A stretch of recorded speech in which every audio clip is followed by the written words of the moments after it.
जीवन में आ गई, ऐसे नहीं आती है। जो लोग प्रभु की बात को ठीक से नहीं समझते वही विपत्ति का सामना करते हैं। और एक बात और, बड़ी से बड़ी विपत्ति भी आ जाए, आपने देखा होगा बड़े बड़े तूफान आते हैं, बहुत बड़े बड़े वृक्ष, पुराने से पुराने हजारों साल पुराने वृक्ष उखड़ कर गिर धराशायी हो जाते हैं। आपने ताड़ना को, परमेश्वर की ताड़ना को हल्का नहीं समझा और ताड़ना को आपने धन्यवाद के रूप में, प्रभु की महिमा, प्रभु को आपने अपने आप को धन्य समझा। यस, मैं प्रभु की ताड़ना के योग्य हूं, प्रभु ने मेरे जीवन में मुझे ताड़ना दी है, इसका मतलब मैं पुत्र हूं। बोलो आमीन।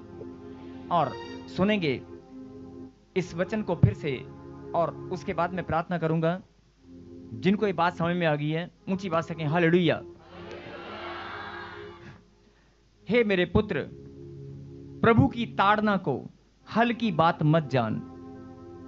प्रभु की ताड़ना को हल्की बात मत जान, मतलब छोटी छोटी प्रॉब्लम, छोटी छोटी समस्याएं जब तेरे जीवन में आती हैं तो निराशा में मत जा। अगर बच्चा नहीं है 2 साल 4 साल 5 साल से, कोई बात नहीं। वीजा नहीं है, कोई बात नहीं, वो तेरी ताड़ना है।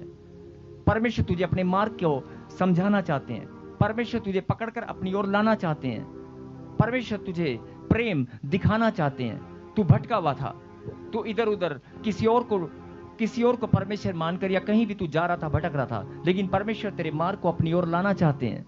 अगर तेरे जीवन में दुख था, तकलीफ थी, प्रॉब्लम थी, समस्या थी, गरीबी थी, कर्जा था, जादू टोना था, कुछ भी था, सुसाइड करने का मन कर रहा था, कोई बात नहीं, बच्चों को मारने का मन कर रहा था, कोई बात नहीं, वो तेरी ताड़ना है।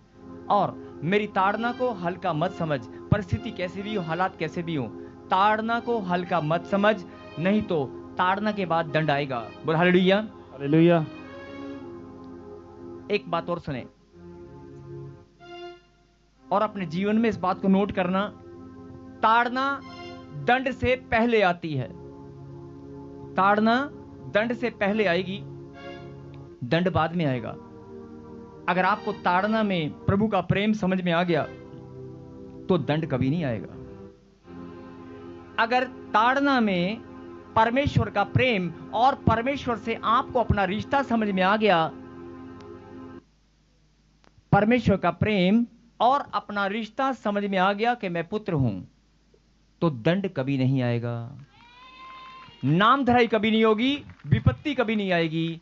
और अगर ताड़ना में आपको अपना रिश्ता समझ में आ गया तो मैंने कहा ना कि दंड कभी नहीं आएगा। जो दंड में लोग बोलते हैं ना कि दंड के शरीर का हिस्सा किसी ने बोल दिया काटना पड़ेगा, किसी ने बोल दिया ऑपरेशन करना पड़ेगा, अरे तेरा किडनी पथरियां तेरी सारी निकाल कर किडनी निकालनी पड़ेगी, ये दंड है।